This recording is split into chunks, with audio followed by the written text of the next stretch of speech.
মাঠের নাম আলাদা, ফরম্যাট এক, প্রতিপক্ষ সেই পাকিস্তান। পুরুষদের গত টি-20 বিশ্বকাপ হয়েছিল অস্ট্রেলিয়ায়। রোহিত শর্মার নেতৃত্বাধীন ভারত মেলবোর্ন ক্রিকেট গ্রাউন্ডে বিশ্বকাপ অভিযান শুরু করেছিল পাকিস্তানের বিরুদ্ধে। মেয়েদের টি-20 বিশ্বকাপে কেপটাউনের নিউল্যান্ড স্টেডিয়ামে বিশ্বকাপ অভিযান শুরু করলো ভারত। প্রতিপক্ষ পাকিস্তান, দুক্ষেত্রেই ফল এক। কঠিন পরিস্থিতি থেকে মেলবোর্নে ম্যাচ জেতানো ইনিংস খেলেছিলেন বিরাট কোহলি। কেমিও ইনিংসে তাকে সাহায্য করেছিলেন হার্দিক পান্ডিয়া। আর কেপটাউনে ভারতকে কঠিন পরিস্থিতি থেকে বিশাল রান তাড়া করে জেতালেন জেমাইমা। তাকে দারুণভাবে সাহায্য করলেন রিচা ঘোষ। কেপটাউনে ভারতের বোলিং ফিল্ডিং কোনোটাই ভালো হয়নি। অধিনায়ক বিসমা মারুফের অ্যাঙ্কর ইনিংস এবং আয়েশা নাসিমের বিধ্বংসী ব্যাটিংয়ে ভারতকে 150 রানের বিশাল লক্ষ্য দেয় পাকিস্তান। ভারতের বিরুদ্ধে এটিই তাদের সর্বাধিক স্কোর। রান তাড়ায় ভারতের শুরুটা ভালো হলেও মাঝপথে খেই হারায়। জেমাইমা রড্রিগেজ এবং রিচা ঘোষের বিধ্বংসী ব্যাটিংয়ে 1 ওভার বাকি থাকতেই ম্যাচ জেতে ভারত।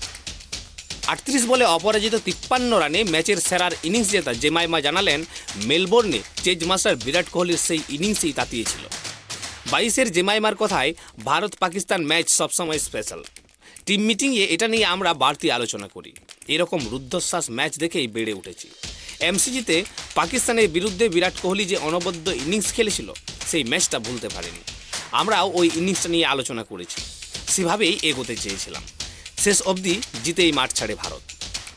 গত 10টি আন্তর্জাতিক টি-20 ম্যাচেই স্বপ্নের ফর্মে রয়েছেন জেমাইমা।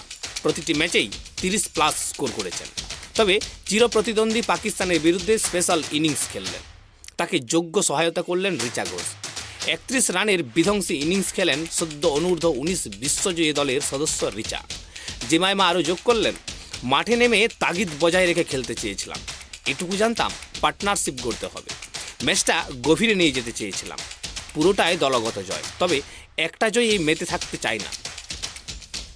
টুর্নামেন্ট সবে শুরু হলো, সহজ খেলা খেলতে চাই। তবে এই ইনিংসটা আমার কাছে খুবই গুরুত্বপূর্ণ।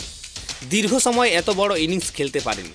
একজন ব্যাটার ধারাবাহিক বড় রান করলে আত্মবিশ্বাস তুঙ্গে থাকে। Bureau report, tribe TV.